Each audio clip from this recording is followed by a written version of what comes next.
Good Tuesday afternoon, everybody. I'm meteorologist Tim Pandagis here with your Atlantic Tropical Update on August the 9th, 2022.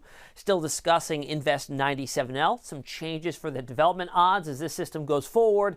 And we'll take a look at the Eastern Pacific that has had a gangbuster of a season so far. Check out the scorecard. The Atlantic Basin, 3 named storms, tropical storms, the peak for all those storms. And then you've got the Pacific, 7 hurricanes. 9 named storms. Currently inactive in the basin is the Howard, which is a Category 1 hurricane. All right, let's look at climatology now. Basically, hurricane history out in the tropical Pacific. 7 hurricanes so far. Usually, if we even get to 7 hurricanes, it doesn't come about until September 28th. So well ahead of schedule. On the other hand, then you got the Atlantic Basin, which you'd think with only 3 named storms, we've got to be behind climatology, right? Not the case. Well, we had Colin develop in early July. Typically, the 3rd named storm comes around August 3rd, so about a month ahead of schedule. Yeah, it's been quiet for the last 5 weeks, but in terms of climatology, we're right where we're supposed to be for an average season, even though it's not forecast to be an average season, it's forecast to be an above average season. All right, let's get to what could potentially become our next named storm, our 4th. It would be Danielle if it were to develop. And that's a long shot because the development odds on this system, 97L, have actually dropped since we spoke yesterday. 20% chance in the short term, 48 hours. Down to 30% was 40% yesterday within the next 5 days, so low chances through both time frames. You can see why. I mean, this system is nothing to write home about. It is barely organized, very broad in nature. And switching up the filter on this now to show you visible satellite, you can just see there's a hole of any convection in the center there. There is some broad overall rotation, but nothing really organizing. The stats on this, it has slowed down a bit since yesterday. It was at 21 miles an hour yesterday. Now it's at 18. Still winds at 30. Those are in some outlying thunderstorms. It is not sustained across the entire system. Pressure remaining steady as well. I don't expect that to drop very much in the short term. All right, now water vapor satellite. So this is where we can pick out where the drier areas, which if it was to get sucked into the circulation, would choke off whatever's there already. And any of that dry air is well off to the north and west. And a good amount of this is Saharan dust that its concentrations are getting less and less, which if you're looking for tropical development, that's what you would like to see, a moist environment, which in and around Invest 97L isn't really a problem. We've got the moist air, dry air is locked off to the north and west. Something that's interesting here that I want to bring to your attention is the hurricane hunters, okay? So usually we talk about these taking off from their base in Biloxi, Mississippi, or forward deploying out into the U.S. Virgin Islands, or even as far east as Barbados if the need is warranted. Now, different this year, which is very interesting and gives us so much more information when we're tracking long track systems out in the middle of the Atlantic in the main development region, or even waves coming off the African coast, is that now they're flying missions, NOAA's flying missions with their aircraft out of the Cabo Verde island. And this is a mission here of their G4 aircraft, the high altitude, that's flying a mission around the outside of Invest 97L, sampling the upper air dynamics to input into the computer model. So this is game-changing. Usually the realm of operation, especially if they're based out in Barbados, which is the farthest east they were, only puts you out into the central Atlantic. Now this gives us a broad spectrum of operational space to fly aircraft into these storms to get the information. So that's a big change here in the 2022 season. All right, in terms of computer models, what's going on with Invest 97L? Well, this is a broad range of all the tropical models, just kind of a consensus here.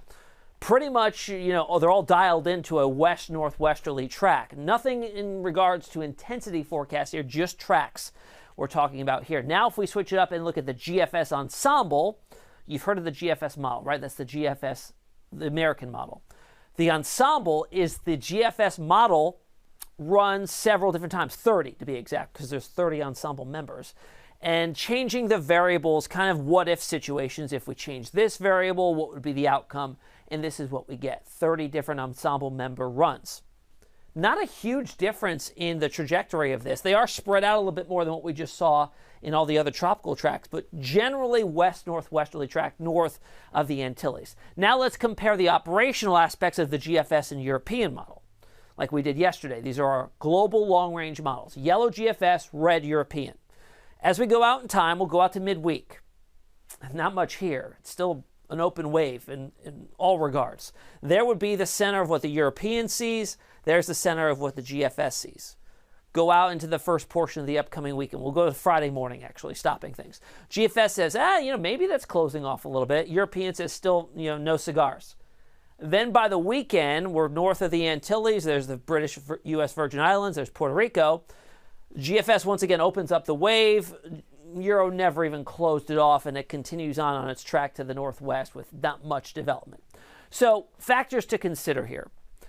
Overall, right now, the environmental conditions of where 97L is are favorable at the moment. That window is closing, though, as conditions are forecast to become a little more hostile in terms of increasing wind shear by the time we get to this weekend. So it is only Tuesday. They have a good 3 to 4 days of trying to get its act together with a favorable environment. Now, if in fact it were to develop, an out-to-sea scenario would be favored in this situation thanks to the upper air steering patterns. They'd be blocking off to the northwest. That would just shunt it off to the northwest and eventually off to the north and northeast. So if it were to develop, that would be the most likely scenario. Not set in stone. A lot of things can certainly change between now and then, but that would be what we'd look for. All right, so the favorable environment, what do we got here? Well, one of the pieces of the puzzle is warm sea surface temperatures, 80 degrees or warmer, for that fuel to fire up the convection. We certainly have that in this part of the Atlantic. In fact, those numbers, those temperatures, are running above normal. These are the anomalies. And we're looking at 2, 3, 4 degrees above normal of what's expected this time of the year out in that basin. And it's moving into even warmer waters in the longer range. Now, also the ocean heat content, that warm water extending down to a depth, why that's important is because with tropical systems, they churn up the water in something called upwelling. And what that does is transport cooler waters from a depth up to the surface, so it would limit the strength if it was to sit over an area for a while. It would just transport up cooler waters, and eventually the fuel would run out. Now, it's not very deep warm waters here, but it's deeper than what it is off to the north here. So we have those favorable conditions in place, right? I also showed you the water vapor imagery that had moist environment, no dry air coming into the circulation. We've got the warm ocean waters. Wind shear right now is okay. So what's really holding it back? Well, it's really the background state of what's going on in the Atlantic, a main driver of why we haven't seen any activity for the last 5 weeks, and that's broad area of high pressure, broad sinking, broad subsidence. We need rising motion for convection to get going, for thunderstorms to be driving through the Atlantic, organizing, and eventually circulating around each other, rotating around the center. We're not seeing that. Overall, there's a lot of sinking motion and subsidence, keeping anything that's trying to get going on the struggle bus, which is like what we're seeing now with Invest 97L. On the contrary, out in the Eastern Pacific, now a big, something of noteworthy, okay, is that when the Pacific Basin is on fire, like it has been, 9 named storms so far, or 8, excuse me, and when that's going, usually the Atlantic is very, very quiet, mainly because you've got a lot of rising motion in the Eastern Pacific. That rising motion, that air has to sink somewhere, and typically it sinks in the Atlantic Basin. So that's why it's quiet out there now. Let's talk about Howard, 7th hurricane of the season out in the Eastern Pacific Basin. Category 1 right now, but its time is numbered because it's moving into cooler sea surface temperatures. Everywhere that's painted red here is water that's warmer than 80 degrees Fahrenheit, which is what you need for the latent heat transfer and for energy to be available for these storms. So look at where it's located. It's out of that and heading farther away. So notice the trajectory forecast is for it to weaken to a tropical storm, a tropical depression, then a remnant low. So Howard is not going to be affecting land either way. So until next time, we'll talk about the Eastern Pacific again tomorrow and see if there's any changes with Invest 97L in the next 24 hours. Until then, I'm on all the social media platforms. I'm on TikTok, Facebook, Instagram, and Twitter. If you have any questions, reach on out. Happy to talk tropics at any time of the day. We'll see you tomorrow.